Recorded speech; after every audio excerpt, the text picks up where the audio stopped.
You met your wife, Candy, who is an accomplished violinist, through your mutual love for classical music. Could you tell us how you first developed your interest in classical music? Would you like to see music training reinstated as an essential part of the elementary school curriculum as it was 50 years ago? I would love to see music reinstated as an essential part of schooling. The culture that it brings, the knowledge that it brings, just learning how to read music requires metrics. And I think that helps you with mathematics. A lot of scientists and doctors have a musical background. It's very interesting.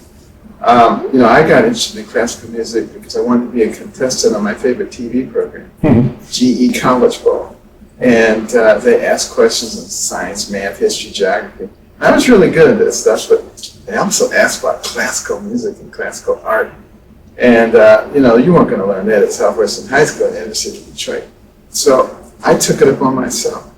I would travel to the Institute of Arts day after day, week after week, month after month, until I knew every picture in there who painted it when they died.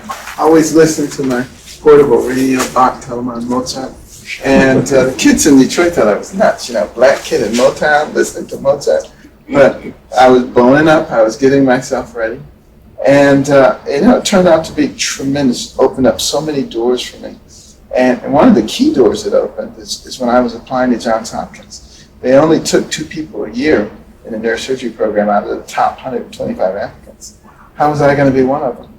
Well, the fellow who was in charge of the residency program was also in charge of cultural affairs at the hospital. So we started talking in an interview about medicine, neurosurgery. Somehow the conversation turned to classical music.